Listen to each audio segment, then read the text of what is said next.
Itapon mo ang basurang yan, sigaw ni Serena habang nilulunod ni Elio sa luho ang babaeng ahas. Sa labas sa gitna ng unos, dugo ang nakasubsob ang matandang si Doña Pilar. Wala siyang silbi ng hatol ng sariling anak, ngunit isang paslit ang may hawak ng katotohanan, handa na ang pagtutuos. Sa muling pagbangon ni Pilar, sapat ba ang pagsisisi para sa pusong dinurog ng pagtataksil? Ang baho mo, matanda ka. Do you really think Elio is happy to see your wrinkly face every time he comes home from work? Akala mo ba ay natutuwa siyang makita ang isang pabigat na gaya mo? Kung ako sa'yo, magkusa ka ng maglaho bago ka pa niya itapon sa kalsada na parang basurang walang silbi. Ang boses ni Serena ay kasing talim ng labaha, bawat salita ay may lasong humahapdi sa pandinig ni Doña Pilar. Habang naririnig ang mga katagang iyon, ang mga kamay ng matanda ay nanginginig pa rin habang maingat niyang inaayos ang paboritong kurbata ni Elio. Nakakatapos lang niyang plansahin ng paulit-ulit hanggang sa maging perpekto ang bawat tupi. Ang kurbatang iyon ang isusuot ng kanyang anak sa pinakamahalagang business meeting nito ngayong araw. Sa kabila ng malupit na pangungutya ni Serena, patuloy ang kanyang mga daliri sa paghaplos sa malambot na tela, tila doon niya hinuhugot ang huling patak ng lakas para huwag tuluyang gumuho sa harap ng babaeng naging anino ng kanyang pait. Nanigas ang buong katawan ni Doña Pilar nang maramdaman niya ang malakas na pagtabig ni Serena sa kanyang balikat. Ang plansang hawak niya ay halos mahulog, ngunit mas pinili niyang mapaso ang sariling balat kaysa hayaang masira ang sutla na regalo niya sa anak noong nakaraang kaarawan nito. Walang luhang pumatak mula sa kanyang mga mata, ngunit ang kanyang lalamunan ay tila punong-puno ng tuyong buhangin, mahapdi at nakasasakal. Ang bawat munting hangin sa loob ng mansyon ay tila naging malalakas na hiyaw sa kanyang pandinig, habang ang dibdib niya ay kumikirot sa bawat pintig ng kanyang pusong pagod na pagod na. Bakit ka ba nakatitig sa akin ng ganyan? Are you going to tell Elio? Sige, go ahead. Try it. Tingnan natin kung sino ang paniniwalaan niya. Ang mapagmahal niyang fiancé na nag-aalaga sa kanya, o ang ulyanin niyang ina na wala nang ibang ginawa, kundi maging liability sa pamilyang ito. Nakakaloko ang ngiti ni Serena, ang mga mata nito ay puno ng tagumpay, habang tinitingnan ang nanunuyong labi ng matanda. Lumapit siya ng bahagya at hinila ang kurbatang hawak ni Doña Pilar, bago ito padaskol na inihagis sa sahig.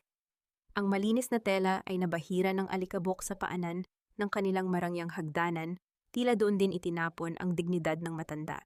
Napaluhod si Doña Pilar para abutin ang kurbata. Ang bawat pagkilos niya ay mabigat, tila may mga kadenang bakal na nakagapos sa kanyang mga buto. Hindi siya sumagot, hindi siya lumaban. Ang bawat insulto ay tinatanggap niya bilang kapalit ng katahimikan at kaligayahan ng kanyang nag-iisang anak. Sa bawat sandali na nadarama niya ang panghahamak ni Serena, ang tanging naiisip niya ay ang mukha ni Elio kapag nakikita siyang nakangiti sa umaga. Kailangan niyang magtiis. Kailangan niyang manatiling matatag sa likod ng maskara ng pagtitiis na ipinipilit sa kanya ng malupit na tadhana.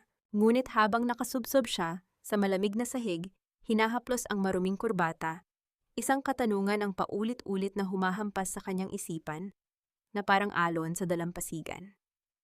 Hanggang kailan kayang protektahan ng isang ina ang kanyang anak mula sa katotohanang unti-unti nang pumapatay sa sarili niyang puso? Sapat ba ang pag-ibig para takpan ang amoy ng kabulukan sa loob ng sarili nilang tahanan? O ang katahimikan ba niya ang siyang magiging mitya ng kanilang pagkawasak? Mula sa itaas ng hagdan, narinig niya ang masayang boses ni Elio na tumatawag sa pangalan ni Serena. Ang tinig na iyon, na dati ay nagbibigay sa kanya ng liwanag at pag-asa, ngayon ay tila isang paalala ng kanyang papalapit na paglaho sa sarili niyang pamamahay. Inumin mo na ito, Nay Pilar. Para sa iyo rin ito, para hindi ka na masyadong maging makalimutin at hindi ka na nagiging pabigat kay Elio. Ang mga salitang iyon ni Serena ay binitawan sa gitna ng hapagkainan, habang ang sikat ng araw ay sumisilip sa malalaking bintana ng mansyon, tila nagbibigay ng peking liwanag sa isang tagpong puno ng dilim. Hawak ni Serena ang isang baso ng tubig at isang maliit na puting tableta. Ang kanyang ngiti ay matamis na parang asukal, ngunit ang kanyang mga mata ay kasing lamig ng yelo. Alam ni Doña Pilar ang amoy ng kanyang tunay na gamot sa puso, isang pait na pamilyar na sa kanyang dila sa loob ng maraming taon. Ngunit ang tabletang ito, na pilit na iniaabot ng dalaga, ay walang amoy, at tila isang banyagang bagay na magdadala sa kanya sa kailaliman ng kawalan. Sa kabilang dulo ng mesa, abala si Elio sa kanyang laptop. Ang kanyang mga kilay ay nakasalubong habang mabilis na nagtitipa ng mga dokumento. Hindi niya nakikita ang panginginig ng mga kamay ng kanyang ina na pilit itinatago sa ilalim ng puting tablecloth. Hindi niya nakikita ang takot na namumuo sa mga mata ni Doña Pilar habang nakatitig sa baso ng tubig. Ang tanging nakikita ni Elio ay ang larawan ng isang mapagmahal na mapapangasawa na matiyagang nag-aalaga sa kanyang tumatandang ina. Ang bawat paglunok ni Doña Pilar ay tila isang dahan-dahang pagpapakamatay. Ngunit ginagawa niya ito dahil sa tuwing susubukan niyang tumanggi ang banta ni Serena tungkol sa pagpapadala sa kanya sa isang malayo at madilim na nursing home, ay mas mabilis pa sa kidlat na lumalabas sa bibig nito. Sweetheart, look at mom. Tila ayaw yata niyang inumin ang vitamins niya today. Baka naman kasi masyado mo siyang inispoil, kaya nagiging matigas ang ulo. Malambing na sumbong ni Serena kay Elio, habang ang kanyang daliri ay mariing nakabaon sa braso ni Doña Pilar sa ilalim ng mesa isang lihim na kurot na nagpapakirot sa bawat himaymay ng laman ng matanda. Napatingin si Elio mula sa kanyang trabaho. Ang kanyang mga mata ay puno ng pagod, ngunit may bahid ng pag-aalala. Nay, please, para sa kalusugan niyo yan. Serena is doing her best to help us. Huwag na po kayong pasaway, malumanay ngunit may autoridad na sabi ni Elio bago muling ibinaling ang atensyon sa screen. Ang bawat salita ni Elio ay parang mga tinik na bumaon sa puso ni Doña Pilar. Ang pagtitiwala ng kanyang anak ay siyang mismong sandata na ginagamit ni Serena para unti-unti siyang ubusin. Pinilit ng matanda na lunukin ang tableta ang tubig na dumaan sa kanyang lalamunan ay tila naging asido na sumusunog sa kanyang pagkatao. Sa bawat patak ng oras na lumilipas na darama niya ang unti-unting paglabo ng kanyang isipan, ang pagbigat ng kanyang mga talukap at ang panghihina ng kanyang mga tuhod. Ngunit sa kabila ng lahat ng ito, ang tanging dalangin niya ay huwag sanang mapansin ni Elio ang kanyang paghihirap para hindi ito maabala sa trabaho. Naglakad si Serena palapit kay Elio at malambing na humilig sa balikat nito habang ang kanyang paningin ay nananatiling nakapako kay Doña Pilar na tila isang maninila na tinitingnan ang kanyang biktima. Actually, Elio, I have something to tell you. Kagabi nakita ko si Nay Pilar na nakatayo lang sa gitna ng hallway. She didn't even know where the bathroom was. I think her condition is getting worse. Baka kailangan na nating pag-isipan yung sinabi ng doctor about specialized care. Timni, ang kasinungalingang iyon ay lumabas sa bibig ni Serena na parang isang katotohanang binalot ng malasakit isang matinding manipulasyon na naglalayong tuluyang ihiwalay ang ina sa anak. Napatigil si Elio at napahilot sa kanyang sentido. Ang bigat ng obligasyon ay tila mas lalong dumagaan sa kanyang mga balikat. Is it that bad, Serena? Hindi ko napapansin yun. Hinaplos ni Serena ang buhok ni Elio, ang kanyang mga daliri ay tila mga galamay na bumibihag sa isipan ng lalaki. It is honor, that's why I think we should celebrate our engagement as soon as possible. Para legal na akong makatulong sa pag-aasikaso sa lahat pati sa mga properties at accounts ni Mommy, para mabawasan ang stress mo. Tumingin si Elio sa kanyang ina na ngayon ay nakatungo na lamang at tila nawawalan na ng malay sa harap ng kanyang pagkain. Isang mapait na desisyon ang nabuo sa kanyang isipan. You're right, let's do it. Next week, gaganapin na ang engagement party natin dito sa mansyon. I want everything to be finalized. But tayo paso, sa bawat salita ni Elio, tila naririnig ni Doña Pilar ang tunog ng isang pintong nagsasara ang pintuan ng kanyang kalayaan at ang huling pagkakataon na mailigtas ang kanyang anak mula sa kapahamakan. Ang party na dapat ay simbolo ng pag-ibig ay naging isang hatol ng kamatayan sa kanyang pananatili sa sariling tahanan. Huwag kang paharang-harang sa dinadaanan ko, bata ka. You're just like your mother, a useless servant who didn't know her place. Ang dumi-dumi mo at ang amoy mo ay kumakapit sa mga mamahaling gamit dito sa mansyon. Do you really think you belong here? Ang boses ni Serena ay bumitak sa katahimikan ng malawak na pasilyo. Bawat salita ay parang isang malakas na sampal sa musmos na pagkatao ni Ningning.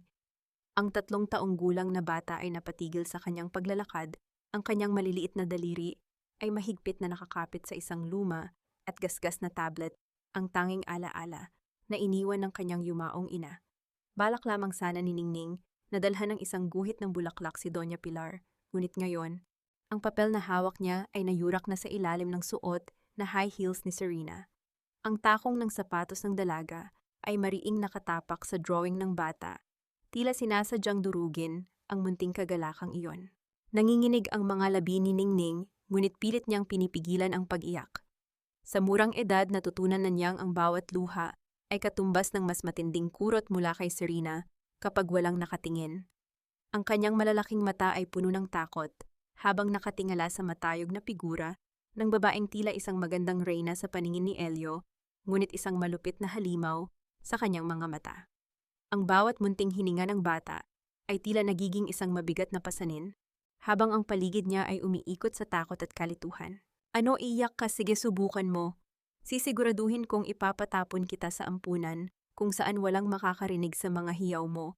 You are nothing but a pest in this house. Bulong ni Serena ang kanyang muka ay inilapit sa tainga ng bata, ang bawat kataga ay puno ng puot na hindi kayang unawain ng isang sanggol. Ngunit sa pagkakataong ito, hindi alam ni Serena na ang tablet na hawak ni Ningning ay nakabukas. Ang munting bata sa kanyang pagnanais na makausap ang kanyang nanay sa langit ay laging pinipindot ang pulang button para mag-record ng mensahe. Ang bawat malupit na salitang binitawan ni Serena ay dahan-dahang nabaon sa memorya ng gadget, tila isang tahimik na saksi na nag-aabang ng tamang panahon. Biglang bumukas ang pinto ng silid ni Doña Pilar. Ang matanda na hirap sa paglalakad dahil sa epekto ng maling gamot ay agad na lumapit at niyakap ang nanginginig na bata. Serena, tama na. Bata pa siya, wala siyang kinalaman sa mga galit mo, ang nanghihinang pakiusap ni Doña Pilar. Ang kanyang tinig ay tila isang marupok na sinulid na anumang oras ay maaaring maputol. Ngunit sa halip na tumigil, lalong naging mapangahas ang titig ni Serena. Kampihan mo ang batang pulubi na iyan, Pilar. Magsama kayo. Anyway, pareho naman na kayong malapit nang mawala sa buhay ni Elio. Tumalikod si Serena nang makarinig ng mga hakbang mula sa malayo. Sa isang iglap ang kanyang mukha ay nagbagong anyo, ang puot ay napalitan ng isang malaanghel na ngiti. Patakbo siyang lumapit kay Elio na noon ay kapapasok lang ng mansyon. Hon, look, na Pilar is getting stressed again. Pinipilit niya si Ningning na maglaro kahit oras na ng pagtulog ng bata. I'm really worried about her mental state. Pagsisinungaling ni Serena habang nakayakap sa braso ni Elio. Tumingin si Elio sa kanyang ina na noon ay mahigpit na yakap si Ningning sa sahig. Ang nakita niya ay hindi ang pagmamahal ng isang lola, kundi ang kaguluhan na pilit na inilalarawan ni Serena sa kanyang isipan. Ang distansya sa pagitan ng mag-ina ay tila lalong lumawak, tila isang bangin na wala ng tulay na makakapag-ugnay. Sa mga mata ni Ningning na nakasilip sa likod ng binti ni Doña Pilar, ang katotohanan ay naroon, tahimik, nagmamasid at naghihintay. Ngunit ang tanong na bumabagabag sa munting isipan ng bata, pakikinggan ba ng kanyang kuya Elio ang boses ng isang batang gaya niya, o mananatili itong malunod sa mga mabulaklak na salita ng isang babaeng mapagpanggap? Sa loob ng madilim na kwarto ni Ningning noong gabing iyon, muli niyang tiningnan ang tablet. Ang pulang ilaw ay patuloy na kumukurap, tila isang pintig ng pusong hindi sumusuko. Isang lihim ang nakatago sa ilalim ng unan, isang katotohanang kayang magpabagsak sa isang kaharian kung mayroon lamang makikinig sa bulong ng katotohanan. Hindi mo ba nakikita, Elio, tinalikuran ko ang lahat para sa atin? Tinalikuran ko ang mga pangarap ko, ang karera ko sa ibang bansa para lang manatili dito at alagaan ang nanay mo na tila wala nang ginawa, kundi pahirapan ako. Ginagawa ko ang lahat ng ito dahil sa utang na loob ko sa pagmamahal mo, pero tila hindi mo pa rin nararamdaman ang bigat ng sakripisyo ko. Ang tinig ni Serena ay basag, may kasamang mga hikbi na tila nanggagaling sa kailaliman ng kanyang puso. Nakasandal siya sa dibdib ni Elio. Sa loob ng malamig na opisina nito, ang kanyang mga daliri ay naglalaro sa butones ng polo ng lalaki, habang ang kanyang mga mata ay pasimpleng nakatingin sa refleksyon nila sa salamin. Nakita niya ang paglambot ng mukha ni Elio, ang pagpikit ng mga mata nito dahil sa tindi ng pagkadama ng kasalanan. Para kay Elio, si Serena ang anghel na nagligtas sa kanya mula sa kalungkutan, ang babaeng handang magtiis sa topak at pag-uulyanin ng kanyang ina. I'm sorry, Serena. Alam kong hindi madali ang mag-alaga kay Nanay Pilar, lalo na ngayong lumalala ang kondisyon niya. Babawi ako sa iyo, pangako. Pagkatapos ng engagement party, kukuha tayo ng mas maraming nurse para hindi ka na napapagod. Malumanay na sagot ni Elio habang hinahaplos ang likod ng dalaga. Ang bawat salita ng pasasalamat mula kay Elio ay nagsisilbing dagdag na tanikala na gumagapos sa kanya sa kasinungalingan ni Serena. Ang utang na loob na ito ang naging bilangguan ni Elio, isang utang na hindi niya alam na binabayaran niya gamit ang kaligayahan ng sariling ina. Sa labas ng pinto nakatayo si Doña Pilar, hawak ang isang baso ng gatas na nais niyang ibigay sa anak bago ito matulog. Narinig niya ang lahat. Ang bawat salita ni Serena ay tila mga karayom na tumutusok sa kanyang pandinig. Gusto niyang pumasok, gusto niyang sumigaw, at sabihin, Elio, nagsisinungaling siya, hindi siya nag-aalaga, siya ang nagpapahirap sa akin. Ngunit ang kanyang mga paa ay tila nakabaon sa semento. Alam niyang sa oras na magsalita siya, gagamitin ni Serena ang kanyang demensya bilang panangga at mas lalo lang magagalit si Elio dahil sa pag-aakalang nanggugulo siya. Dahan-dahang tumalikod ang matanda, ang kanyang mga hakbang ay walang tunog sa ibabaw ng makapal na alpombra.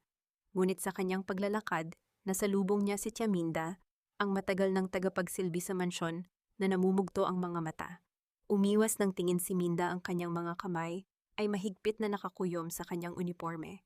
Alam ni Pilar na may itinatago si Minda, ngunit bago pa man siya makapagsalita, lumabas na si Serena mula sa opisina ni Elio na may dalang kakaibang autoridad sa kanyang mga mata. Minda, sumunod ka sa akin sa kusina. Ngayon din, utos ni Serena, na ang boses ay wala ng bakas ng pag-iyak kanina. Sa loob ng kusina kung saan, walang makakarinig, hinarap ni Serena ang nanginginig na katulong. Nabalitaan ko na ang anak mo ay nasa ospital at malaki ang utang sa mga Bombay. Isang tawag ko lang, Minda, mawawalan ka ng trabaho at mabubulok ang anak mo sa kalsada. O kaya naman gawin mo ang ipapagawa ko at ako na ang magbabayad ng lahat ng utang nyo. Napahagulgol si Minda, ang kanyang balikat ay nayayanig sa tindi ng takot at hiya. Ma'am Serena, huwag niyo po akong ipit-ipitin ng ganito. Mabait po sa akin si Doña Pilar. Ngunit isang malakas na paghampas ng kamay ni Serena sa counter ang nagpatigil sa kanya. Wala akong pakialam sa kabaitan niya. Ang kailangan ko ay ang medicine box niya. Kunin mo ang lahat ng gamot niya sa puso at itapon mo sa basura. Palitan mo ng mga tableta na ibibigay ko sa'yo. Kung hindi mo gagawin ito bago sumikat ang araw, maghanda ka na sa paglalamay sa anak mo. Naiwang mag-isa si Minda sa gitna ng kusina, ang bawat hininga niya ay puno ng pait. Tumingala siya sa kisame, tila humihingi ng tawad sa langit, bago dahan-dahang naglakad patungo sa silid ni Doña Pilar. Ang dilim ng gabi ay tila naging kakampi ng kasamaan, habang ang bawat segundo ay naglalapit sa kanila sa isang trahedyang walang sino man ang handang harapin. Sa loob ng kanyang silid, hindi makatulog si Doña Pilar. Nakatingin siya sa litrato ng kanyang asawa, ang kanyang mga daliri ay humahaplos sa malamig na salamin ng frame. Nadarama niya ang papalapit na panganib, ang malamig na simoy ng pagtataksil na nanunuot sa kanyang mga buto. Ngunit ang mas masakit sa lahat ay ang isiping ang sarili niyang anak ang siyang humahawak sa susi ng kanyang bilangguan nang hindi nito nalalaman. Dahan-dahang bumukas ang pinto ng kanyang silid. Isang anino ang pumasok, dahan-dahan ang bawat hakbang patungo sa maliit na drawer kung saan nakatabi ang kanyang buhay, ang kanyang mga gamot. Sa gitna ng katahimikan, narinig ni Pilar ang marahang pagbukas ng drawer at ang kalansing ng mga bote ng gamot na dahan-dahang inililipat. Ang bawat tibok ng puso ni Doña Pilar ay tila isang paghampas ng mahinang pakpak ng ibon sa loob ng isang masikip na hawla. Mula nang palitan ni Tiaminda ang kanyang mga gamot, ang mundo ay naging isang malabo at umiikot na anino. Ang hangin sa loob ng mansyon na dati ay puno ng bango ng mga bulaklak ay tila naging malapot at mahirap lunukin. Habang naglalakad siya sa hardin, ang bawat hakbang niya ay tila pagtapak sa ibabaw ng ulap na anumang oras ay maaaring maglaho at ihulog siya sa kawalan. Nais lamang niyang hawakan ang mga rosas na itinanim nila ni Elio noong bata pa ito, ngunit ang kanyang mga daliri ay walang maramdaman kundi ang malamig na hangin. Biglang humigpit ang kurot sa kanyang dibdib, isang matalim na sakit, na tila isang kutsilyong dahan-dahang ibinaon sa kanyang puso. Ang kanyang paningin ay nagdilim, at ang mga kulay ng hardin ay naghalo-halo hanggang sa maging isang madilim na abo. Walang tunog na lumabas sa kanyang mga labi, nang manghina ang kanyang mga tuhod. Ang kanyang katawan ay dahan-dahang bumagsak sa malambot na damuhan. Ang kanyang pisngi ay dumapo sa malamig na lupa, ngunit wala siyang lakas para muling bumangon. Mula sa balkonahe, nakatayo si Serena habang dahan-dahang humihigop ng mainit na kape. Walang bakas ng gulat o takot sa kanyang mukha, habang pinagmamasdan ang matandang nakasubsob sa ibaba. Sa halip isang mapait na ngiti ang gumuhit sa kanyang mga labi. Tiningnan niya ang kanyang mamahaling relo, 5 minuto, 10 minuto. Hinayaan niyang lumipas ang oras, hinayaan niyang magtiis sa sakit si Doña Pilar, habang ang sikat ng araw ay unti-unting nakababahala ang init. Para kay Serena, ang bawat segundo ng paghihirap ng matanda ay isang hakbang patungo sa kanyang ganap na tagumpay. Nang marinig niya ang tunog ng sasakyan ni Elio, napapasok sa gate, doon lamang siya kumilos. Mabilis niyang ibinaba ang tasa ng kape at tumakbo pababa ng hagdan. Ang kanyang mukha ay biglang nagbihis ng matinding takot at pag-aalala. Elio, tulong si Mommy Pilar. Ang malakas niyang hiyaw na bumasag sa katahimikan ng mansyon. Ang kanyang mga paa ay mabilis na humahakbang patungo sa hardin, tila isang tapat na tagapagligtas na nag-aalala sa kanyang mahal sa buhay.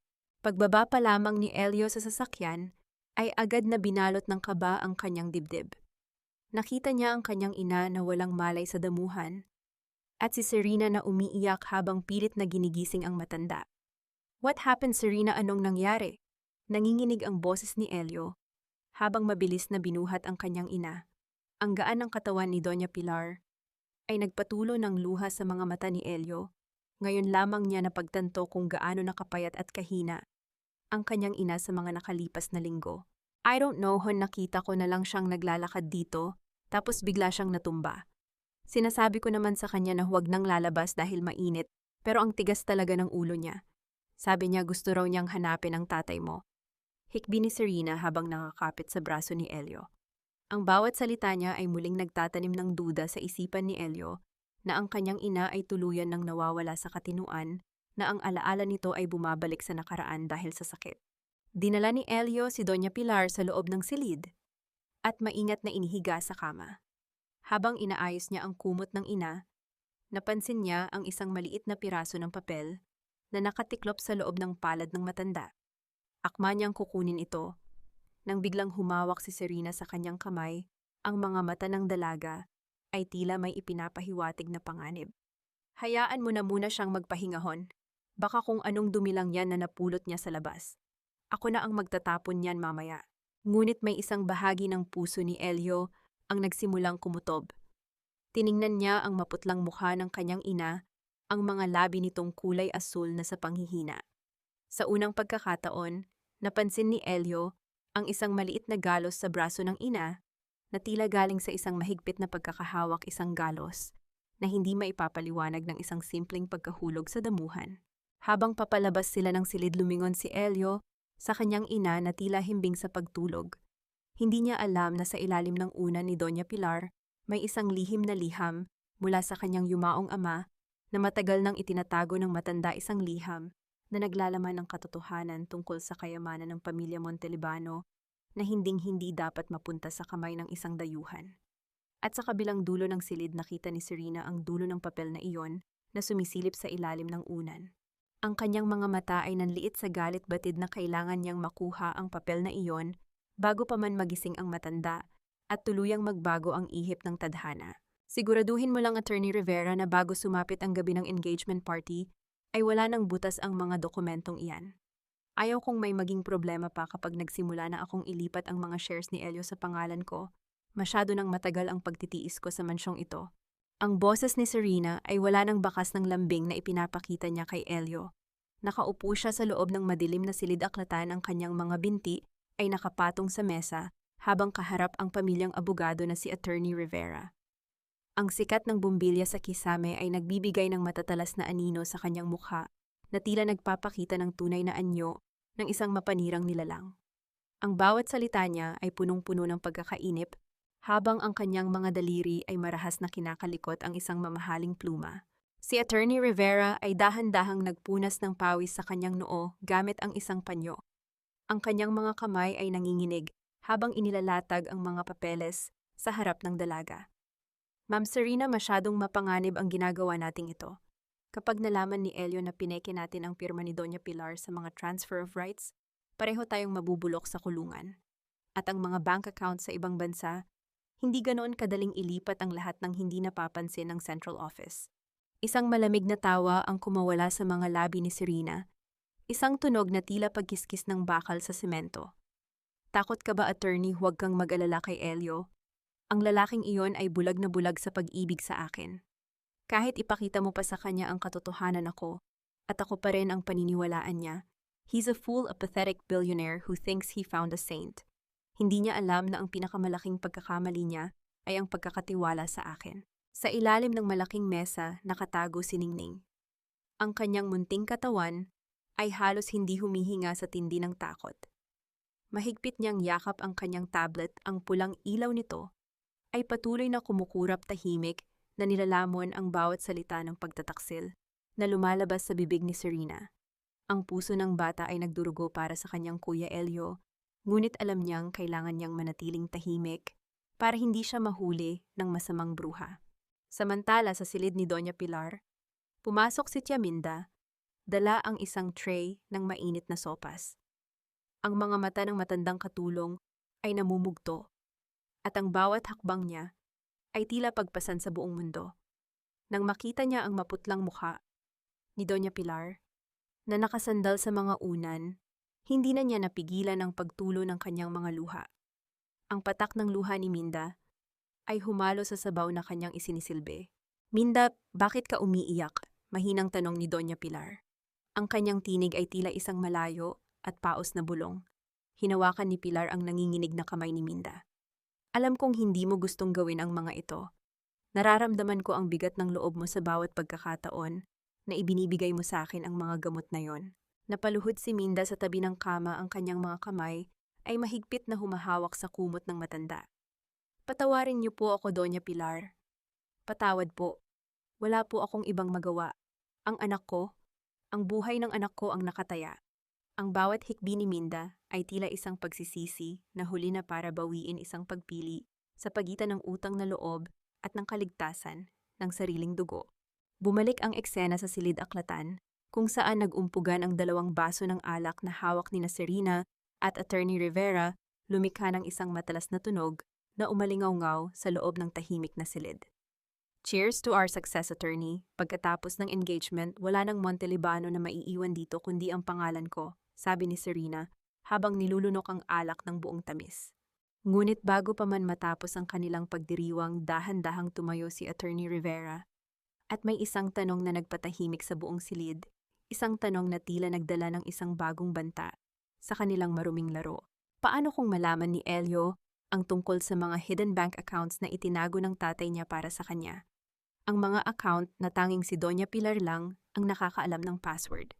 Kapag hindi natin nakuha ang impormasyong iyon sa matanda, bago siya tuluyang mawala sa katinuan ng lahat ng ito, ang lahat ng mga papeles na ito ay mawawalan ng saysay. Nanliit ang mga mata ni Serena. Ang kanyang hawak na baso ay muntik nang mabasag sa higpit ng kanyang pagkakahawak. Kung ganoon kailangan nating bilisan ang proseso, kung ayaw niyang magsalita sa santong dasalan, dadaanin natin siya sa santong paspasan. Huwag ka nang umarte na parang martir, Pilar. It's too late for that. Bukas pagkatapos ng party, hinding-hindi mo na muling makikita ang anak mo.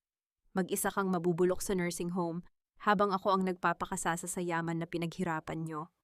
Isipin mo na lang, isa itong retirement gift ko para sa iyo. Ang boses ni Serena ay kasing lamig ng hanging nanggagaling sa aircon ng mansyon. Bawat salita ay tumatagos sa puso ni Doña Pilar, habang ang matanda ay dahan-dahang naghahalo ng nilulutong adobo sa kusina.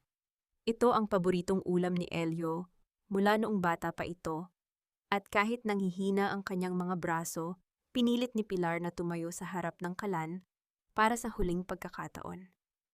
Nais niyang iwanan ang anak ng lasa ng kanyang pagmamahal, isang alaala na mananatili sa dila nito kapag wala na siya sa piling nito. Ang bawat pag-ikot ng sandok ay tila isang panalangin, bawat amoy ng bawang at tuyo ay tila isang paalam na hindi mabigkas. Nanigas ang katawan ni Pilar nang biglang abutin ni Serena ang kaldero at padaskol itong ibuhos sa lababo. Ang lahat ng pagod at pagmamahal na isinama sa pagluluto ay inanod lamang ng tubig naglaho na parang bula.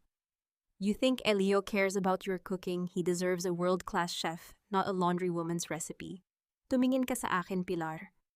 Utos ni Serena habang hinahawakan ang baba ng matanda at pinipilit itong tumingin sa kanya. Bukas huling gabi mo na ito. If you try to say a single word during the party, sisiguraduhin kong ang batang siningning ang unang makakaranas ng galit ko. Do you understand? Napapikit si Doña Pilar, ang kanyang puso ay tila dinudurog ng isang malaking bato. Ang bawat paghinga niya ay punong-puno ng pait at ang kanyang lalamunan ay nanunuyo sa tindi ng sakit na hindi mailabas sa pamamagitan ng sigaw. Bakit mo ito ginagawa, Serena? Mahal ka ni Elio. Ibinigay niya sa iyo ang lahat. Mahinang bulong ni Pilar, ang kanyang mga mata ay puno ng pagmamakaawa. Love doesn't pay the bills, Pilar. Love doesn't buy the diamonds I'm wearing. Power does. At ang anak mo, he's too weak because of you. Masyado siyang mabait, masyadong mapagtiwala. Isang katangian na nakuha niya sa iyo at siyang gagamitin ko para ubusin siya. Sagot ni Serena bago tumalikod nang marinig ang tunog ng mga hakbang ni Elio patungo sa kusina. Pumasok si Elio na tila pasan ang buong mundo sa kanyang mga balikat. Ang kanyang mga mata ay malalim at tila walang buhay dahil sa tindi ng trabaho. Hon, is dinner ready? I'm really tired. Tamlay na tanong ni Elio.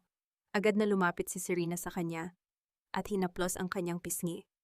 I'm sorry, Hon. Nay Pilar accidentally spilled the food again. Mukhang nagiging malilimutin na talaga siya. Pati ang paghawak ng sandok ay nakakalimutan na niya. I had to clean up the mess myself. Tumingin si Elio sa kanyang ina na nakatayo lang sa gilid ng kalan. Ang mga kamay nito ay nakatago sa likod ng apron. Nay, okay lang po ba kayo? Sabi ko naman sa inyo, huwag na kayong magpapagod sa kusina. Hayaan niyo na ang mga maids. Sabi ni Elio na may halong inis at pag-aalala. Hindi siya lumapit. Hindi niya niyakap ang kanyang ina. Ang distansya sa pagitan nila ay tila naging isang malawak na karagatan na punong-puno ng mga pating na kasinungalingan. Umupo sila sa hapagkainan para sa isang hapunan na puno ng katahimikan. Ang bawat kalansing ng kubyertos ay tila isang tunog ng orasan na bumibilang sa nalalabing sandali ng kanilang pagsasama bilang pamilya. Nakatingin lang si Doña Pilar sa kanyang anak, tinititigan ang bawat anggulo ng mukha nito, tila sinusubukang ikubli sa kanyang memorya ang bawat detalye para sa darating na panahon ng pangungulila. Pagkatapos ng hapunan, habang paakyat na si Elio sa kanyang silid, hinawakan ni Serena ang braso ni Doña Pilar at bumulong ng napakababa isang bulong na sapat lamang para manginig ang buong pagkatao ng matanda. I changed my mind, Pilar. Bukas bago magsimula ang party, ipapadala ko na si Ningning sa ampunan sa labas ng probinsya. Walang address, walang contact. This is what happens when you try to act smart with me. Ang bawat hibla ng pag-asa sa puso ni Doña Pilar ay tila naputol. Ang kanyang huling dahilan para manatiling matatag ay balak ding natayin ng babaeng nasa harap niya. Habang nakatayo sa gitna ng madilim na kusina, isang katanungan ang umalingaw-ngaw sa kanyang isipan. Sapat ba ang katahimikan niya para protektahan ang mga taong mahal niya o ang kanyang takot ang siyang magiging daan para tuluyang mawala ang lahat? Ang langit sa labas ng mansyon ay tila nakikiramay sa bigat ng nararamdaman ni Doña Pilar. Ang makulimlim na ulap ay dahan-dahang nagbubukas para sa isang malakas na buhos ng ulan. Ang bawat patak nito ay humahampas sa mga bintanang salamin, tila mga luha ng langit na gustong pumasok at makidalamhati. Sa loob ng kanyang silid, nakatayo ang matanda sa harap ng kanyang maliit na aparador. Nanginginig ang kanyang mga daliri habang hinahanap ang isang maliit na pelus na kahon. Ang kahon na naglalaman ng singsing ng kanyang yumaong asawa. Iyon ang huling piraso ng kanyang lakas. Ang huling alaala ng pag-ibig na nagpoprotekta sa kanya. Ngunit nang mabuksan niya ang drawer, tanging bakanting espasyo ang sumalubong sa kanya. Wala na ang singsing. Wala na ang huling simbolo ng kanyang dignidad bilang asawa at ina. Naghahanap ka ba ng kailangan mo, Pilar? Ang boses ni Serena ay nanggaling sa pintuan puno ng pangungutya. Nakasandal siya sa hamba ng pinto, suot ang isang itim na silk robe, habang nilalaro sa kanyang daliri ang gintong singsing na pamilyar sa mga mata ni Doña Pilar. It's a bit loose, but I think it looks better on my finger than inside a dusty old box. Consider this an advanced wedding gift from you. Hindi na nakasagot si Pilar.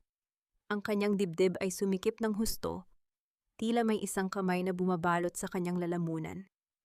At pinipigilan siyang huminga. Napahawak siya sa gilid ng mesa para hindi tuluyang mabuwal. Ang pagnanakaw ni Serena sa kanyang alaala ay ang huling hudyat na wala nang ititira ang babaeng ito sa kanya, hindi ang kanyang bahay, hindi ang kanyang anak. At ngayon, pati ang kanyang huling alaala. Sa kabilang dulo ng mansyon sa madilim na sulok ng kusina, abala ang munting siningning. Ang kanyang maliliit na kamay ay maingat na inilalagay ang kanyang lumang tablet sa loob ng isang malaking bouquet ng mga bulaklak na idiniliber para sa party bukas. Tila isang munting sundalo ang bata, ang kanyang mukha ay seryoso habang tinatakpan ng mga dahon ng gadget. Tinitiyak na ang lens ng camera ay nakasilip sa tamang anggulo. Narinig niya ang bawat banta, nakita niya ang bawat kurot, at sa kanyang munting isipan, alam niyang bukas ang huling pagkakataon para makausap ang kanyang nanay sa langit tungkol sa masamang bruha. Biglang tumigil ang ulan, ngunit ang katahimikan na sumunod ay mas nakatatakot kaysa sa kulog. Isang malakas na tunog ng busina ang umalingaw-ngaw mula sa labas ng malaking gate. Isang itim na sasakyan ang dahan-dahang pumasok sa driveway. Ang mga ilaw nito ay tila mga mata ng isang maninila sa gitna ng kadiliman. Napatigil si Serena sa kanyang pagtawa. Ang kanyang mukha ay biglang namutla nang makita ang plate number ng sasakyan. Mabilis niyang itinago ang singsing sa kanyang bulsa at lumingon kay Doña Pilar na may halong takot at pagbabanta. Huwag kang lalabas ng kwartong ito. Do you understand kung ayaw mong malaman ni Elio ang tungkol sa lihim na itinago niyo ng asawa mo sa loob ng 20 taon? Naniga si Doña Pilar. Ang lihim na iyon, ang tanging bagay na ipinangako niyang dadalhin niya hanggang sa hukay para protektahan ang pangalan ni Elio. Paano ito nalaman ni Serena Sinyo ang sakay ng sasakyang iyon na tila nagdala ng multo mula sa nakaraan? Habang bumababa ang bintana ng itim na sasakyan, isang kamay na may suot na mamahaling relo ang lumitaw. Ang bawat segundo ng orasan ay tila isang mabigat na hakbang ng kamatayan patungo sa pintuan ng mansyon. Ang unos na akala nila ay tapos na ay nagsisimula pa lamang. Ang gabi bago ang pagdiriwang ay hindi na tungkol sa pag-ibig, kundi tungkol sa mga lihim na handa nang sumabog at lumamon sa lahat ng kanilang pinakamamahal. Ang katahimikan sa loob ng mansyon ay tila isang bitag na dahan-dahang sumasakal sa bawat hininga ni Doña Pilar. Ang hanging amoy lupa na dala ng katatapos lang na ulan ay nanunuot sa bawat sulok ng kanyang silid, tila isang babala ng isang darating na panganib. Hawak ni Pilar ang isang lumang sobre, ang liham ng kanyang yumaong asawa na naglalaman ng katotohanan tungkol sa tunay na pagkatao ni Elio at ang lihim na yaman na hindi dapat makuha ni Serena. Sa gitna ng dilim, ang kanyang mga daliri ay humahaplos sa papel. Tila iyon ang huling sandata na magliligtas sa kanyang anak. Ngunit bago pa man niya maitago ang liham sa loob ng kanyang damit, ang pinto ng kanyang silid ay bumukas ng walang tunog. Si Serena ay nakatayo doon, ang kanyang mga mata ay nanlilisik sa dilim, tila isang maninila na nakita na ang kanyang biktima. Walang salitang lumabas sa kanyang bibig, ngunit ang aura ng kamatayan ay bumalot sa buong paligid. Ibigay mo sa akin ang papel na yan, Pilar. Huwag mo na akong pagurin. Ang boses ni Serena ay isang malamig na bulong na nagpatayo ng balahibo ng matanda. Lumapit siya ng dahan-dahan, ang bawat hakbang niya ay tila isang hatol ng kamatayan. Nang makitang mahigpit ang pagkakahawak ni Pilar sa sobre, isang malupit na tawa ang kumawala sa mga labi ng dalaga. Akala mo ba ay maililigtas mo ang anak mo? Ang katotohanang iyan ay mamamatay kasama mo ngayong gabi. Hinablot ni Serena ang braso ni Pilar at kinaladkad ang matanda patungo sa malawak na balkonahe ng mansyon. Ang bawat kaladkad ay tila isang pagpunit sa natitirang lakas ni Doña Pilar. Ang hangin sa labas ay malamig at malakas, ang mga sanga ng puno ay humahampas sa railings ng balkonahe, tila mga kamay na pilit na humihingi ng saklolo. Sa gitna ng dilim sa itaas ng matataas na hagdanan ng balkonahe, hinarap ni Serena ang nanginginig na matanda. Akin na yan, sigaw ni Serena habang pilit na inaagaw ang liham. Sa tindi ng kanyang galit, dahan-dahang napunit ang papel sa gitna. Ang bawat piraso ng katotohanan ay nalipad ng hangin, naglaho sa gitna ng kadiliman ng gabi. Ang pighati sa mga mata ni Doña Pilar ay tila isang dagat ng luha na hindi na kayang pigilin. Sinubukan niyang abutin ang mga piraso ng papel, ngunit ang kanyang mga kamay ay tanging hangin lamang ang nayayakap. Wala na, Pilar. Wala na ang alas mo, at ngayon wala na rin ang silbi mo sa mundong ito. Sabi ni Serena habang ang kanyang mga kamay ay dahan-dahang lumalapit sa balikat ng matanda. Ang bawat daliri niya ay tila mga galamay na handang tumapos sa isang buhay. Ang takot sa mga mata ni Doña Pilar ay napalitan ng isang malalim na pagtanggap, isang sakripisyo ng isang ina na hanggang sa huling sandali ay tanging kaligtasan ng anak ang iniisip. Isang malakas na tulak ang naramdaman ni Doña Pilar. Ang kanyang katawan ay nawalan ng timbang, ang paligid ay biglang umiikot at ang tanging nakikita niya ay ang madilim na langit at ang malupit na ngiti ni Serena na unti-unting lumalayo sa kanyang paningin. Ang bawat segundo ng kanyang pagkahulog ay tila isang mahabang pelikula ng kanyang buhay. Ang tawa ni Elio noong bata pa ito ang pangako ng kanyang asawa at ang mukha ni Ningning. Ang katahimikan ng gabi ay binasag ng isang nakapanghihilakbot na tunog ng pagbagsak ng isang mabigat na katawan sa matigas na semento sa ibaba. Ang bawat bahagi ng katawan ni Doña Pilar ay nakaramdam ng isang matinding manhid, kasunod ang isang katahimikang mas malalim pa sa kamatayan. Mula sa itaas ng balkonahe, tinitingnan ni Serena ang walang buhay na katawan ng matanda bago dahan-dahang inayos ang kanyang buhok at naglabas ng isang pekeng hiyaw ng takot na bumasag sa katahimikan ng mansyon. Tulong si Mommy Pilar na hulog siya. Ang bawat hiyaw ni Serena ay tila isang insulto sa katotohanang kasasabi lang niya. Ang dugo sa semento ay nagsimulang humalo sa tubig-ulan, dahan-dahang inanod ang huling pag-asa ng pamilya Montelibano. Sa loob ng madilim na hardin, isang pares ng maliliit na mata, ang nakamasid sa lahat, isang munting saksi na ang bawat munting hininga ay puno ng panginginig at takot. Ang bawat patak ng ulan ay tila naging mga pako na bumaon sa nanlalamig na katawan ni Doña Pilar habang siya ay nakasubsob sa matigas na semento. Ang sakit na naramdaman niya sa kanyang likuran ay hindi mapapantayan ng kirot na dulot ng pagtataksil na nakikita niya sa itaas. Sa ilalim ng malamig na buhos ng langit, ang matanda ay tila isang ibong na baliang pakpak nanginginig at hirap na hirap huminga habang ang bawat segundo ay tila isang mabagal na paglayo ng kanyang buhay. Sa itaas ng hagdanan, mabilis na kumilos si Serena. Gamit ang isang matulis na piraso ng basag na paso, mabilis niyang ginuhit ang sariling noo.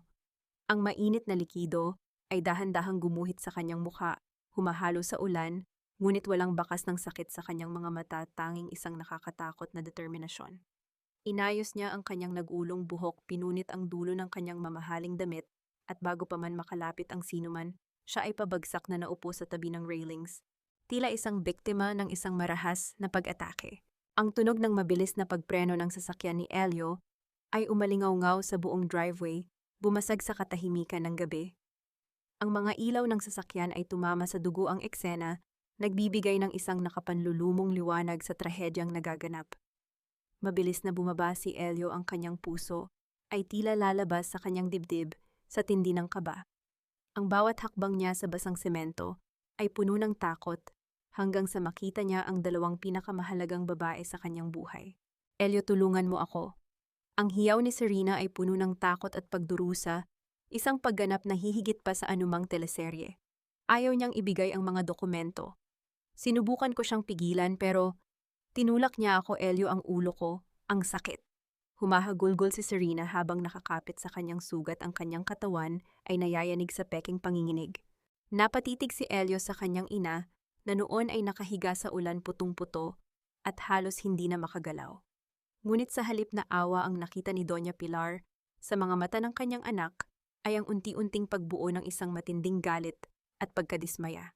Ang bawat munting hininga ng matanda ay tila isang pagsisikap na ipaliwanag ang katotohanan, ngunit ang kanyang mga labi ay tanging panginginig lamang ang kayang gawin.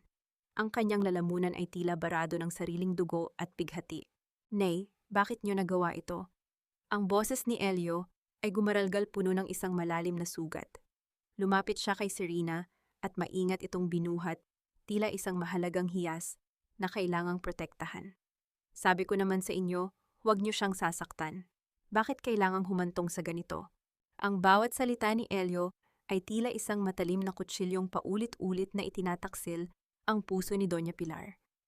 Ang kawalang katarungan ay tila isang malapot na usok na bumabalot sa paligid, nakakasakal at nakakabulag. Nakatingin ang matanda sa kanyang anak, ang kanyang mga mata ay nagsusumamo, hindi para sa sariling buhay, kundi para sa kaligtasan ng isipan ni Elio mula sa mga kasinungalingan ni Serena. Nais niyang sumigaw. Nais niyang sabihing siya ang itinulak, siya ang biktima. Ngunit ang tanging lumabas sa kanyang bibig ay isang mahina at paos na ungol ng sakit. I can't believe this, bulong ni Elio habang tinitingnan ng kanyang ina ng may halong pot. I thought you were a kind woman, Nay. Pero ngayon nakikita ko na ang totoo. Your jealousy for Serena has turned you into a monster. Isang malamig na ngiti ang sandaling gumuhit sa mga labi ni Serena habang nakasubsob ang kanyang mukha sa balikat ni Elio, isang ngiting hindi nakikita ng lalaki, ngunit malinaw na malinaw sa paningin ng nanghihinang si Doña Pilar. Ang tagumpay ni Serena ay halos ganap na. Ang pagkakahati ng ina at anak ay tila isang bangin na wala ng lunas. Sa gitna ng ulan na iwang mag-isa si Doña Pilar.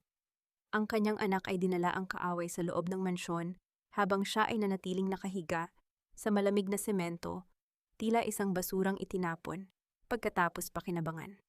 Ang bawat patak ng ulan ay tila isang paalala ng kanyang kabiguan na protektahan ang kanyang anak. Ngunit sa ilalim ng madilim na hagdanan isang munting anino ang dahan-dahang gumagalaw. Siningning suot ang kanyang basang-basang damit, ay dahan-dahang lumalapit sa kanyang lola, hawak-hawak ang kanyang tablet, na tila isang huling sandata ng katotohanan. Paano nga ba titindig ang katotohanan kung ang boses na magsasabi nito ay nagmumula lamang sa isang musmos na batang walang lakas laban sa dambuhalang kasinungalingan? Ang gabi ay hindi pa tapos at ang mas malaking coup-shock ay nag-aabang pa sa loob ng mga dingding ng mansyong Montelibano. Tumawag ka ng ambulansya mindabilis. Ang hiyaw ni Elio ay umalingaw-ngaw sa buong mansyon, bawat salita ay puno ng takot habang maingat niyang inihiga si Serena sa malambot na sofa. Ang dugo ang mukha ng dalaga ay tila isang obra maestra ng kasinungalingan, ang kanyang mga mata ay pilit na nakapikit habang paulit-ulit na humihikbi, gumagawa ng isang ilusyon ng matinding paghihirap. Sa kabilang banda si Minda ay nanginginig na naghanap ng telepono, ang kanyang mga mata ay pasimpleng sumulyap sa labas, kung saan nakabulagta pa rin ang kaawa-awang si Doña Pilar sa gitna ng walang awang ulan.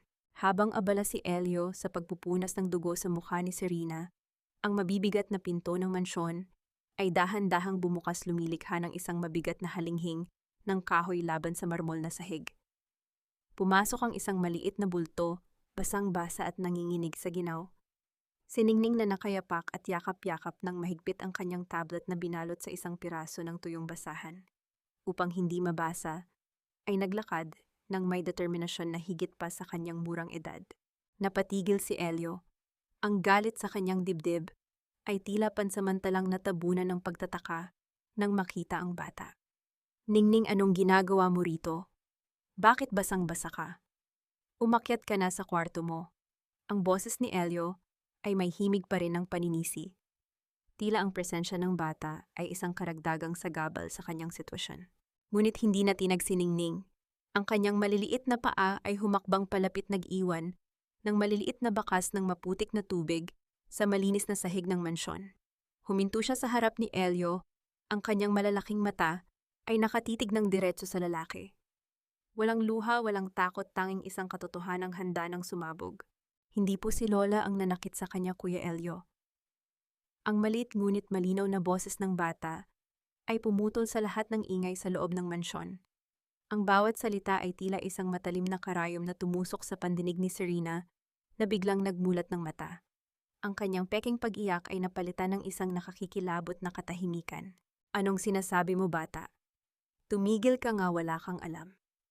Sigaw ni Serena, ang kanyang boses ay biglang lumakas at nawala ang kahinaan ng isang sugatan. Pilit siyang bumangon mula sa sofa, ang kanyang mga mata ay nanlilisik habang nakatingin sa bata. Elio, the child is lying, palagi silang magkasabot ni Pilar para sirain ako. You know how manipulative that old woman is? Tiningnan ni Elio si Serena at sa isang mabilis na sandali, nakita niya ang pagkataranta sa mukha ng kanyang mapapangasawa, isang reaksyon na hindi umaangkop sa isang taong biktima ng pag-atake. Muling ibinaling ni Elio ang kanyang paningin kay Ningning, na ngayon ay dahan-dahang inaalis ang takip sa kanyang tablet. Nakita ko po lahat, Kuya Elio. Itinulak niya si Lola sa labas. At sinabi niya na ipapadala niya ako sa ampunan kapag nagsalita si Lola. Ang tinig ni Ningning ay nagsimulang gumaralgal, ang panginginig ng kanyang mga kamay ay hindi dahil sa lamig kundi dahil sa bigat ng lihim na kanyang dala. Hinablot ni Serena ang pinakamalapit na unan at akmang ibabato iyon sa bata. Shut up, you useless little rat, Elio, don't listen to her. Ang pagkabaliw ni Serena ay tuluyan ng kumawala sa kanyang maskara. Pilit niyang inabot ang bata ang kanyang mga kuko ay nakahanda upang sugatan ang munting tagapaghayag ng katotohanan. Ngunit bago pa man niya mahawakan si Ningning, mabilis na humarang si Elio, hawak ng mahigpit ang braso ng dalaga. Ang paghawak na iyon ay hindi na nagtataglay ng lambing, kundi isang malamig na pagdududa. Tumigil ka, Serena. Hayaan mong magsalita ang bata. Napatulala si Serena. Ang boses ni Elio ay kasing lamig ng yelo. Sa unang pagkakataon, ang kapangyarihan at pagmamanipula ni Serena ay tila nabasag sa harap ng isang musmos na bata. Tiningnan ni Elio si Ningning at lumuhod upang maging kapantay nito. Ano ang hawak mo, Ningning? Anong nakita mo? Dahan-dahang iniharap ni Ningning ang screen ng tablet kay Elio. Ang liwanag ng gadget ay tumama sa mukha ng bilyonaryo at sa isang pagpindot ng maliit na daliri nagsimulang tumugtog ang isang video na magpapabagsak sa palasyo ng kasinungalingan na matagal nang itinatayo ni Serena. Ang bawat eksena mula sa mga banta sa kusina hanggang sa mismong pagtulak sa balkonahe ay naitala ng buong linaw, isang testimonya na hindi kayang baluktutin ng kahit anong mabulaklak na salita. Ang paghinga ni Elio ay tila huminto. Ang bawat sandali ng video ay parang isang mabigat na martilyo na paulit-ulit na humahampas sa kanyang dibdib, dinudurog ang bawat patak ng tiwala at pag-ibig na inialay niya sa babaeng nasa kanyang likuran. Ang boses ng katotohanan ay hindi sumisigaw, nagbumula ito sa isang tahimik na patunay na yayanig sa kanyang buong pagkatao. Ang malaking sala ng mansyong Montelibano ay tila naging isang malamig na hukuman. Walang ingay na maririnig kundi ang mahinang tunog na nagmumula sa maliit na speaker ng tablet ni Ningning. Nakatutok ang mga mata ni Elio sa screen at sa bawat paglipat ng imahe ang kanyang puso ay tila hinihiwa ng paulit-ulit ng isang matalim at kalawangin na kutsilyo. Nakita niya si Serena, ang babaeng itinuring niyang anghel na buong lupit na itinatapon ang paborito niyang adobo na niluto ng kanyang ina. Narinig niya ang mga salitang kasing pait ng lason. You think Elio cares about your cooking? He deserves a world-class chef, not a laundrywoman's recipe. Ang mga salitang iyon ay sumunog sa kanyang kaluluwa. Ang babaeng nasa tabi niya na noon ay umaarteng biktima ay ang mismong halimaw na nagpahirap sa kanyang ina sa mga sandaling wala siya. Ang pinakamasakit sa lahat ay nang makita niya ang eksena sa balkonahe.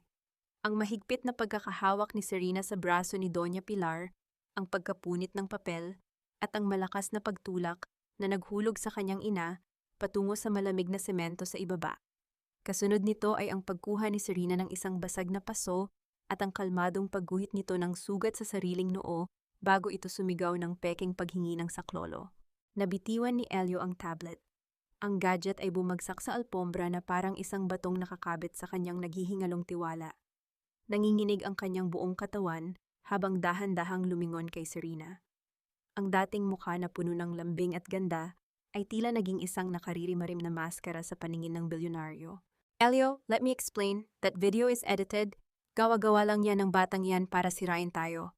Mabilis na lumapit si Serena, pilit na inaabot ang mga kamay ni Elio ang kanyang boses, ay nanginginig sa takot na mawala ang lahat ng kanyang pinaghirapan. Please, Hon, you have to believe me, I love you. Ginawa ko lang ang lahat para protektahan ka sa ina mo. Isang malakas na pagtabig mula kay Elio ang nagpalayo kay Serena na napatumba sa sahig. Ang kanyang mamahaling damit ay nabahiran ng alikabok, tila isang salamin ng kanyang nadungisang pagkatao. Protektahan mula kanino, Serena? Mula sa ina ko na walang ibang ginawa kundi mahalin ako at tanggapin ang lahat ng pang-aalipusta mo para lang hindi ako masaktan. Ang boses ni Elio ay mababa ngunit puno ng isang nakamamatay na puot na kayang lamunin ang sinumang nasa kanyang harapan. Kasabay nito pumasok mula sa likod na pinto ang abogadong si Attorney Rivera, mukhang nagmamadali at walang alam sa nangyayari. Ma'am Serena, nandito na ang mga kontrata. Kailangan na lang pirmahan ni. Napatigil ang abogado nang makita ang madilim na mukha ni Elio at ang nakabulagsak na si Serena sa sahig. Nilapitan ni Elio ang abogado. Ang bawat hakbang niya ay tila isang tigre na handang manakmal. Kinuha niya ang mga dokumento mula sa nanginginig na kamay ni Attorney Rivera. Binasa niya ang bawat pahina, ang mga peking pirma ng kanyang ina at ang huling patunay ng pagtataksil, isang kontrata na naglilipat ng malaking porsyento ng ari-arian kay Serena bago pa man ang kasal. I gave you my heart, my home, and my trust. Malamig na sabi ni Elio, ang mga mata ay nakapako kay Serena na ngayon ay humahagulgol na hindi sa pagsisisi, kundi sa pagkabigo ng kanyang plano. And you repaid me by trying to kill my mother and stealing everything my family built. Habang pilit na humihingi ng tawad si Serena at nagpapaliwanag si Attorney Rivera, nakaramdam si Elio ng isang matinding sampal sa sariling mukha. Siya ang may kasalanan. Ang kanyang pagkabulag ang kanyang kakulangan sa oras at ang kanyang pagnanais na magkaroon ng perpektong buhay ang nagbigay daan sa halimaw na ito upang wasakin ang kanyang tahanan. Binaliwala niya ang mga pasa ng kanyang ina, binaliwala niya ang mga hikbi ni Ningning. Tinalikuran ni Elio ang dalawang traidor. Ang kanyang mga paa ay mabilis na humakbang palabas ng mansyon, palabas patungo sa walang awang ulan, kung saan iniwan niya ang taong pinakamahalaga sa kanya. Ang mga banta at panunumpa ni Serena, na maniningil daw siya ay umalingaw-ngaw sa likuran ni Elio, ngunit wala na itong puwang sa kanyang isipan. Sa labas sa gitna ng kadiliman, naroon si Tia Minda nakaluhod sa tabi ni Doña Pilar. Pilit na ginagamit ang kanyang sariling katawan upang silungan ang matanda mula sa buhos ng ulan. Ang tibok ng puso ni Elio ay tila huminto nang makita niya ang maputlang mukha ng kanyang ina na walang malay na kasubsob sa tubig at dugo. Ang huling yugto ng pighati ay nagsisimula pa lamang at hindi sigurado si Elio kung may natitira pang oras upang humingi ng kapatawaran. Ang ulan ay patuloy na bumubuhos, tila nililinis ang mga kasalanang nagmantsa sa lupa ng mansyong Montelibano. Nakaluhod si Elio sa basang semento, ang kanyang mamahaling damit ay nababalot ng putik at dugo. Ang kanyang mga nanginginig na kamay ay maingat na binuhat ang ulo ng kanyang ina. Ang malamig na balat ni Doña Pilar ay nagpatindig sa kanyang balahibo.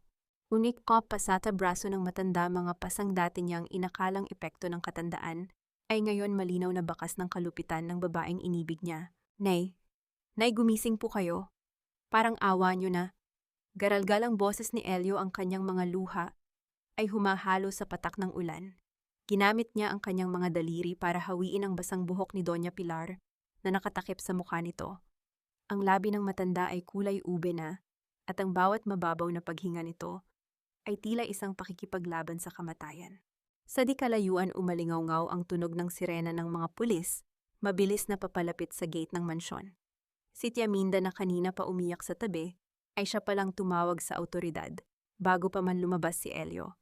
Ang konsensya ng matandang tagapagsilbi ay hindi na kinaya ang bigat ng kasamaan ni Serena. Mula sa loob ng mansyon, marahas na hinila ng mga pulis si Serena palabas. Wala na ang kanyang kagandahan. Wala na ang kanyang pagiging desente. Ang kanyang damit ay gusot, ang kanyang mukha ay puno ng puot, at ang kanyang bibig ay patuloy na naglalabas ng mga sumpa at matatalim na salita. Bitiwan niyo ako, hindi niyo ba kilala kung sino ako, Elio? Kapag iniwan mo ako, sisiguraduhin kong babagsak ang kumpanya mo. Wala kang kwenta. Pareho kayo ng ina mo, mga walang silbi. Hindi lumingon si Elio. Ang mga banta ni Serena ay tila ingay ng isang langaw na walang halaga sa pandinig niya. Ang tanging mahalaga sa kanya ngayon ay ang nag-iisang babaeng handang isakripisyo ang sariling buhay at dangal para lamang protektahan siya. Habang isinasakay si Serena sa sasakyan ng mga pulis, kasama ang nanginginig na si Attorney Rivera, dahan-dahang nawala ang presensya ng kasamaan sa paligid. Binuhat ni Elio ang kanyang ina, ang bigat ng matanda sa kanyang mga bisig ay nagsilbing parusa sa kanyang pagkabulag. Sa loob ng ambulansyang dumating, mahigpit na hinawakan ni Elio ang kamay ni Doña Pilar. Ang bawat segundo patungo sa ospital ay isang mahabang paghuhukom sa kanyang sarili. Nakita niya si Ningning na nakaupo sa tabi ni Tia Minda. Sa loob ng sasakyan, ang maliliit na mata ng bata ay nakatitig sa kanya, hindi naghuhusga, kundi nagaantay. Sa emergency room ng ospital, ang mga doktor at nurse ay mabilis na kumilos. Ang mga makina ay tumutunog ng mabilis, ang mga ilaw ay nakasisilaw, ngunit para kay Elio ang mundo ay tumigil. Nakaupo siya sa sahig sa labas ng kwarto, nakasubsob ang mukha sa kanyang mga tuhod. Naramdaman niya ang malamig na tiles, ngunit ang lamig na iyon ay hindi kayang patayin ang nag-aapoy na pagsisisi sa kanyang dibdib. Bakit hindi niya nakita? Bakit mas pinili niyang maniwala sa isang magandang ngiti kaysa sa mga mata ng kanyang ina na puno ng takot? Ang kasalanan niya ay hindi ang pag-ibig, kundi ang pagiging pabaya, ang pag-aakalang ang pera, at mga yaya ay sapat na para tumbasan ang pag-aruga sa isang magulang. Lumabas ang isang doktor, ang mukha nito ay hindi mabasa. Tumayo si Elio, halos manghina ang kanyang mga binti. "Doc, kamusta po ang ina ko? Buhay po siya, di ba?" Bumuntong hininga ang doktor bago dahan-dahang tinanggal ang kanyang maskara. "Mr. Montelibano, masyadong maraming trauma ang tinamo ng katawan ng ina niyo. May mga bali siya sa tadyang dahil sa pagkahulog, ngunit ang mas ikinababahala namin ay ang kanyang puso. Base sa huling blood test, matagal na siyang hindi nakakainom ng tamang gamot at may nakita kaming bakas ng hindi kilalang kemikal na maaaring nagpalala sa kanyang kondisyon. Ginagawa namin ang lahat, ngunit nasa critical siyang kalagayan. Ang susunod na 24 na oras ang magsasabi kung kakayanin pa ba niya." Ang mundo ni Elio ay tuluyang gumuho. Ang palasyong buhangin na kanyang itinayo, ang perpektong buhay na inaakala niya, ay nawasak ng tuluyan. Naiwan siyang nakatayo sa pasilyo mag-isa, habang ang buhay ng kanyang ina ay nakabitin sa isang napakanipis na sinulid ng tadhana, at ang tanging tanong sa kanyang isipan ay kung bibigyan pa ba siya ng langit ng pagkakataong bumawi o tuluyan nang isasara ang pinto ng kapatawaran. Sa loob ng puting silid ng ospital, ang tanging maririnig ay ang mahina at pantay na tunog ng makinang nagbabantay sa bawat pintig ng puso ni Doña Pilar. Ang bawat linyang gumagalaw sa screen ay tila isang munting hakbang ng isang sundalong ayaw sumuko sa labanan. Nakaupo si Elio sa tabi ng kama, ang kanyang mga mata ay mapula at malalim ang mga bilog sa ilalim nito dahil sa 3 araw na walang tulog. Ang kanyang mga kamay na dati ay abala sa pagpirma ng mga bilyong pisong kontrata, ngayon ay dahan-dahang humahaplos sa kulubot at tila papel na balat ng kanyang ina. Pumasok si Ningning sa silid, bitbit ang isang maliit na baso ng tubig. Ang bata ay dahan-dahang lumapit kay Elio at hinawakan ang kanyang binti. "Kuya Elio, uminom ka muna. Sabi ni Tia Minda, kailangan mong maging malakas para kay Lola." Bulong ng bata, ang kanyang tinig ay tila isang banayad na ihip ng hangin sa gitna ng unos. Binuhat ni Elio ang bata at pinaupo sa kanyang kandungan. Tiningnan niya ang musmos na mukha ni Ningning at doon niya natanto na ang batang ito ang tunay na nagligtas sa kanilang pamilya. "Salamat, Ningning. Mula ngayon, hindi mo na kailangang matakot.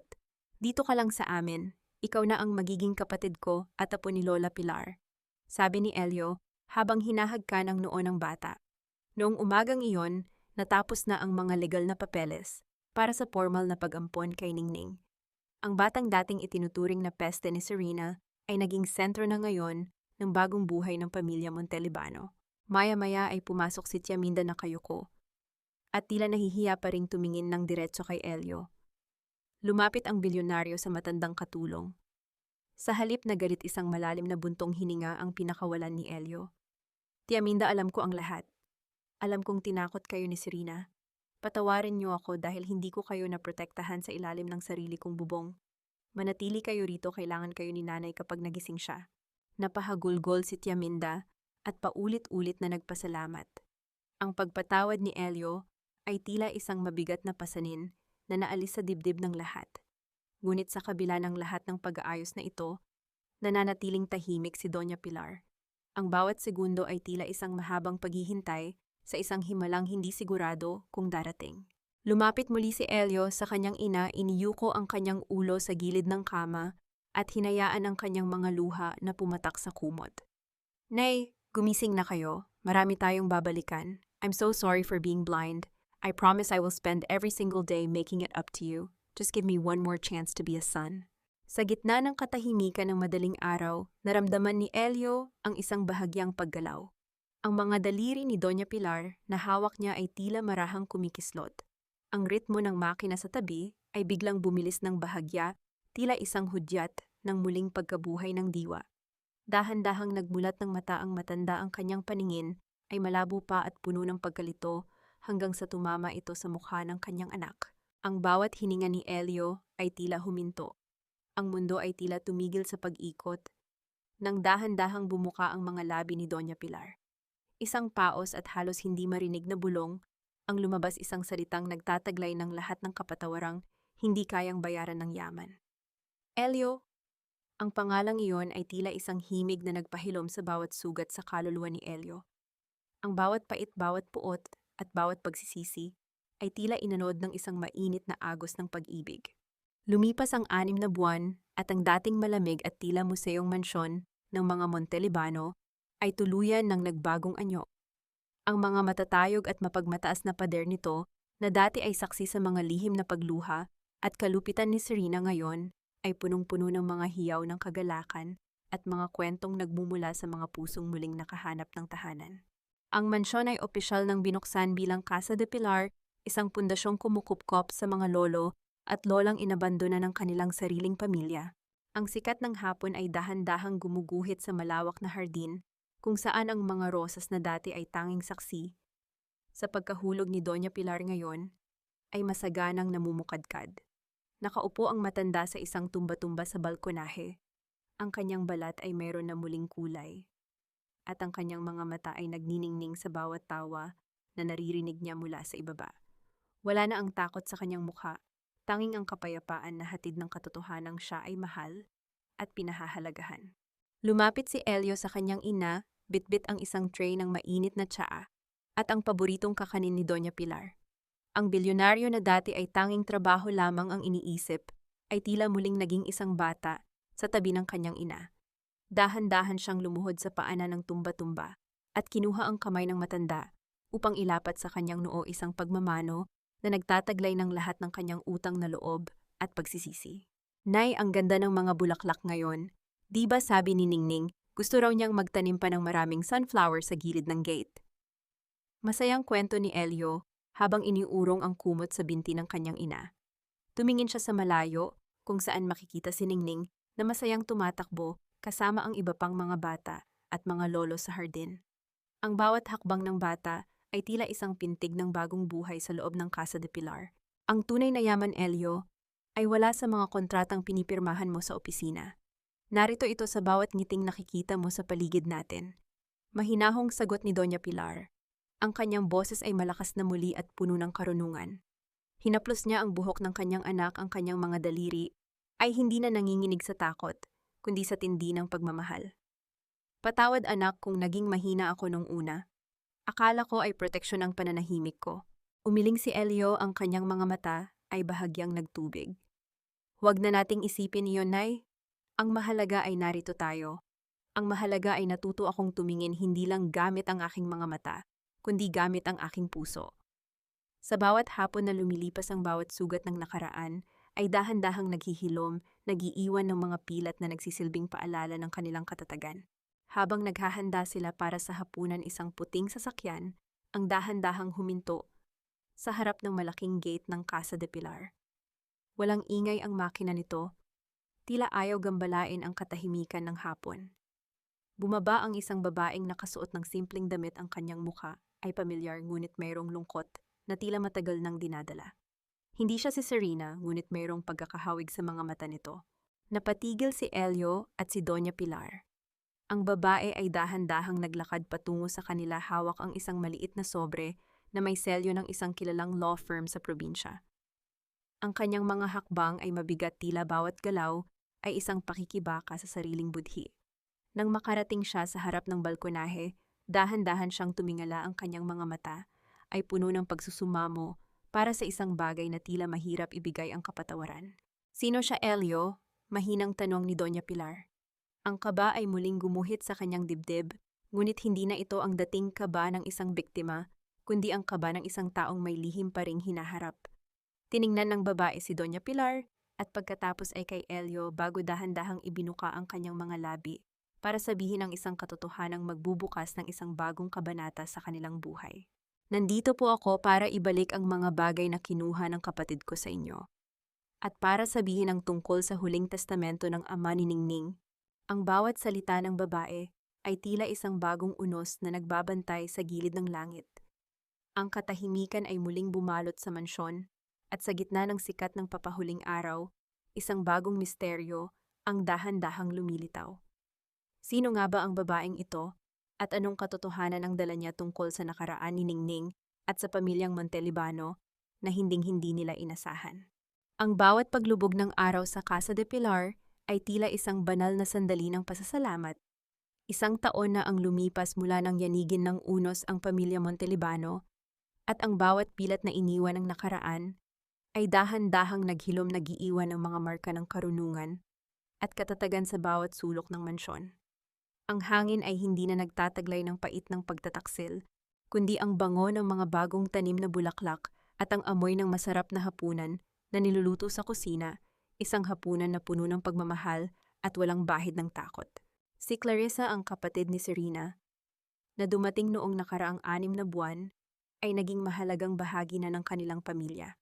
Sa pamamagitan niya na ibalik ang mga huling bahagi ng yaman na ninakaw ni Serena, at higit sa lahat na patunayan ang tunay na pagkatao ni Ningning bilang isang malayo, ngunit tunay na kadugo ng mga Montelibano. Ang katotohanang ito ay tila huling piraso ng puzzle na nagbigay ng ganap na kapayapaan sa lahat. Habang si Serena ay nananatili sa loob ng rehas ng bilangguan, inaani ang bawat buto ng kasamaang kanyang itinanim. Pinili ni Doña Pilar ang isang landas, na mahirap tahikin ang landas ng pagpapatawad. Hindi dahil karapat-dapat si Serena sa tawad, kundi dahil ang puso ni Doña Pilar ay masyadong mahalaga para manatiling bilanggo ng poot. Naitingnan niyo po si Ningning. Napakagaling na niyang tumugtog ng piano. Pagmamalaking sabi ni Elio habang dahan-dahang inaalalayan ng kanyang ina sa kanilang paboritong upuan sa balkonahe. Ang bilyonaryo ay wala ng bakas ng pagiging mapagmataas o pagiging bulag sa katotohanan. Ang kanyang mga mata ay nagniningning sa tuwa habang pinapanood ang kanyang anak at ang mga lolo sa hardin. Natutunan ni Elio na ang tunay na tagumpay ay hindi nasusukat sa laki ng bank account, kundi sa dami ng mga taong kaya mong pangitiin at protektahan ng tapat. Alam mo, Elio, ang bawat Q-shock na dumating sa ating buhay ay tila isang malakas na hampas ng alon. Masakit na katatakot at tila lulunurin tayo. Ngunit ang mga along iyon din ang naglinis sa ating mga dalampasigan mula sa mga dumi ng kasinungalingan. Mahinahong sabi ni Doña Pilar habang hinahaplos ang kamay ng kanyang anak. Ang kanyang tinig ay tila isang mainit na yakap sa kaluluwa ni Elio. Ang pagpapatawad ay hindi paglimot, kundi ang pagpili na huwag nang hayaang kontrolin ng nakaraan ang iyong bukas. Sa Casa de Pilar, ang konsepto ng utang na loob ay hindi na isang tanikala ng obligasyon, kundi isang malayang agos ng pasasalamat. Ang bawat lolo at lola na naninirahan doon ay tila mga bagong magulang ni Elio at ang bawat tawa ni Ningning ay nagsisilbing paalala na ang katotohanan, gaano man ito kaliit, ay palaging mananaig laban sa dambuhalang kasinungalingan. Ang pamilya ay hindi lamang tungkol sa dugo, kundi tungkol sa mga taong handang manatili sa tabi mo kapag ang buong mundo ay tumalikod na sa iyo, habang ang huling sikat ng araw ay dahan-dahang naglalaho sa abot tanaw. Ang bawat isa sa kanila ay nakaramdam ng isang ganap na kapayapaan. Isang kapayapaang hindi nabibili at hindi nananakaw. Ang kwento ng pamilya Montelibano ay hindi na isang trahedya ng pagtataksil, kundi isang himno ng muling pagkabuhay at pag-asa. Sa gitna ng katahimikan ng gabi, ang tanging maririnig ay ang tibok ng mga pusong natutong magmahal muli, ng mas malalim, mas tapat, at mas matatag kaysa noon.